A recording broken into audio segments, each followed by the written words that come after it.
We have correspondents standing by in all of the 28 states where election will hold this Saturday, and we're ready to bring you blow-by-blow account of all the election updates. Let's get a situation report from Demola Lawrence in Akwa Ibom and Ivy Kano, who is standing by in Ibom.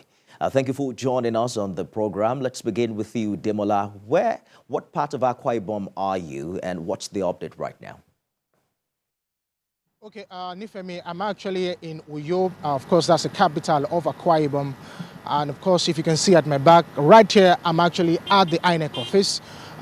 Preparations, of course, are in top gear for INEC to, of course, to disperse the sensitive materials and non-sensitive material, which of course will happen tomorrow at the Central Bank of Nigeria, just very close to this place in Uyo. But let me just give you a background of what is probably going to happen in Akwa Ibom.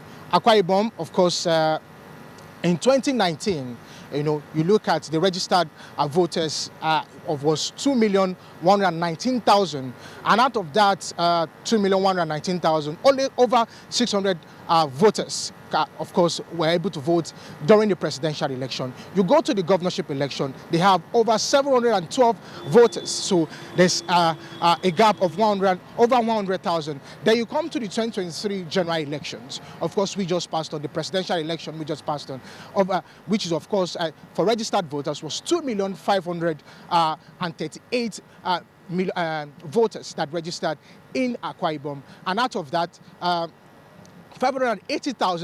580,000 were able to cast their vote. So you can see that when it comes to the local election, it's always very different. It's always very different compared to the national election. And in Akwa Ibom, it's going to be a three-horse race. And I better to say this because of the fact that looking at the candidates that are involved, you look at the PDP, of course, who has Pastor Umoenot, who, of course, a former commissioner of land and water resource in Akwa Ibom State. You look at Akanodofia, of course, is from the private sector. And, of course, you look at the YPP candidate, who was a former senator, who was a former PDP member, and, of course, had to defect to YPP. The three candidates who are very strong here in Akwa Ibom. So it's going to be a three-horse race in Akwa Ibom. And, of course, people are actually hoping that come on Saturday, they will be able to cast their votes, and of course in a free and in a free atmosphere compared to what happened in the last time all over Nigeria, and they hope that their votes, of course, will be counted for. So in general, you want to say that Akwa Ibom is cool and calm for now.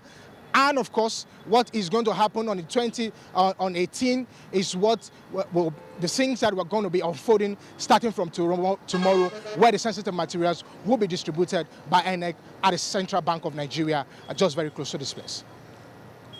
Obviously, a hitch-free exercise, given what played out during the presidential election, where voting materials as well as INEC officials did not arrive on time. Talk to us about what you're learning from INEC where you are, what they are doing differently this time, and would you say that they're on time with their schedule? Yeah, no, speaking to INEC earlier, they've assured that logistics will be very up this time. Some of them are at past 9, some polling unit at past 9 was when they got to the polling unit in the last election. But they've assured the residents of Akwa Ibom that this time around, as early as 8:30, their ad hoc staff will be at the polling unit to make sure that every Nigerian, every resident of Akwa Ibom, who of course is at the polling unit at that time, will be able to perform their civic duty. Back with you, Demola, when you have more updates for us from Akwa Ibom State.